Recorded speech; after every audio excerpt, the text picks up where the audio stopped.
నమస్తే అండి అందరికీ. Welcome to my channel. నేను మీ హరిత. మీరు కనుక ఏదైనా సమస్యలో ఉంటే, ఏదైనా ఒక విషయాన్ని సమస్యగా భావించినట్లయితే కనుక ఈ వీడియోని చివరి వరకు స్కిప్ చేయకుండా చూడండి. మీకైతే ఖచ్చితంగా ఏదో ఒక పరిష్కారం అయితే దొరుకుతుంది. ఏ ఒక్కరికి యూజ్ అయినా కూడా నాకు చాలా సంతోషంగా అనిపిస్తుంది.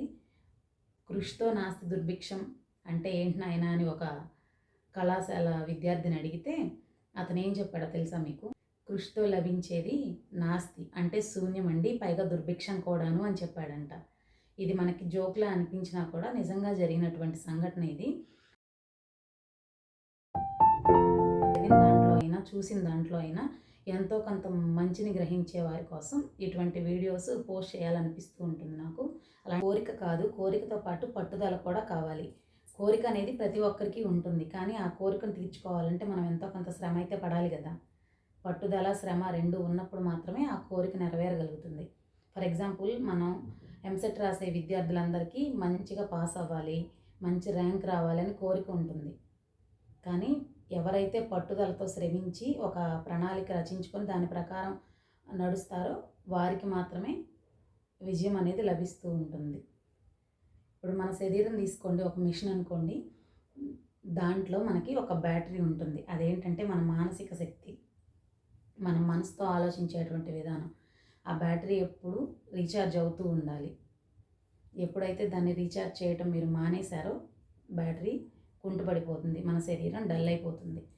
అలాగే జీవితంలో మీకైనా నాకైనా ఎన్నో సమస్యలు వస్తూ ఉంటాయి. ఒక్కొక్కసారి పరిస్థితులు తల్లకిందులైపోతాయి. అలాగని మనం తల్లడిల్లిపోతే ఫలితం శూన్యం, ఫలితం ఏముండదు. అలా బాధపడటం వల్ల మనకి ఇంకా నష్టమే జరుగుతుంది, కానీ ఫలితం అయితే లభించదు. సమస్యని సరిదిద్దుకునే ప్రయత్నం చేయాలి. మీకు నేను ఒక ఉదాహరణ చెప్తాను. కెనడాకి చెందినటువంటి టెర్రీ ఫ్యాక్స్ అనే ఆయన క్రీడారంగంలో రాణించాలనుకునేవారట. కానీ ఆయనకి అనుకోని పరిస్థితుల్లో ఒక కాలికి బోన్ క్యాన్సర్ వచ్చింది. ఆ బోన్ క్యాన్సర్ రావటం వల్ల ఆయనకి కాలు తీసేయడం జరిగింది.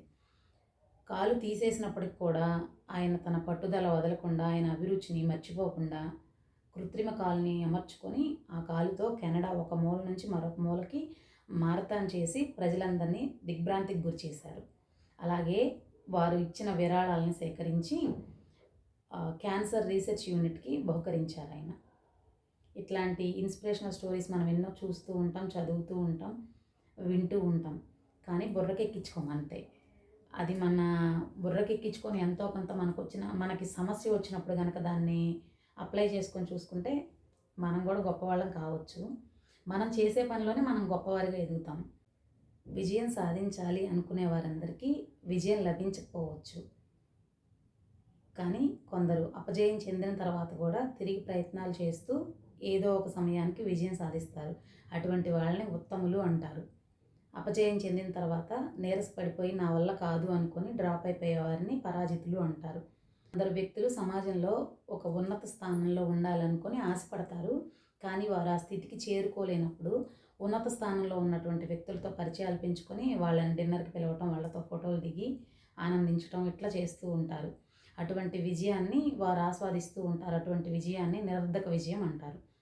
ఫర్ ఎగ్జాంపుల్, ఇప్పుడు ఒక టీనేజ్ అమ్మాయి ఉందనుకోండి, కాలేజ్కి వెళ్తూ ఉంది. తను ఒక సెల్ ఫోన్ కొనిస్తేనే నేను కాలేజ్కి వెళ్తాను, లేదా ఒక స్కూటర్ కొనిస్తే నేను కాలేజ్కి వెళ్తాను అని ఒక టీనేజ్ అమ్మాయి మారం చేసి దాన్ని సాధించడం వలన విజయం పొందాను అని అనుకుంటుంది. కానీ అటువంటి విజయాన్ని నిరర్ధక విజయం అంటారు. అంటే ఉపయోగం లేనటువంటి విజయం. దానివల్ల ఎటువంటి ఉపయోగం ఉండదు తనకి. అలాగే ఒక కాలేజ్ విద్యార్థి లెక్చరర్తో గొడవ పడి, పైగా అతన్ని అవమానించి తన చుట్టుపక్కల ఉన్న ఫ్రెండ్స్ అందరూ క్లాప్స్ కొట్టినప్పుడు అది తన విజయంగా భావిస్తూ ఉంటాడు. అటువంటి విజయం కూడా నిరర్ధక విజయం అంటారు. ఇట్లాంటి విజయాల వల్ల మనకి ఎప్పుడు ఎటువంటి ఉపయోగం ఉండదు. ఎవరైనా గుర్తుపెట్టుకోవాల్సింది ఏంటంటే, విజయ పదంలో ముందుకు సాగేటప్పుడు మనకి కలిగే అపజయాలన్నీ సోపానాలుగా భావించి ముందుకు వెళ్ళినప్పుడు మాత్రమే వారికి విజయం వరిస్తుంది. ఎవరైనా గుర్తుపెట్టుకోవాల్సిన విషయం ఏంటంటే, అపజయాల్ని సోపానాలుగా భావించి ముందుకు వెళ్ళగలిగినప్పుడు మాత్రమే మన విజయం వరిస్తుంది. ఈనాడు ఎంతో గొప్ప స్థితిలో ఉన్న పెద్ద పెద్ద పారిశ్రామికవేత్తలు, రాజకీయ నాయకులు, ఇతర రంగ ప్రముఖులు వీరంతా కూడా ఇంత గొప్ప స్థాయిలో ఉంటానని వారు ఎప్పుడు ఊహించి ఉండరు.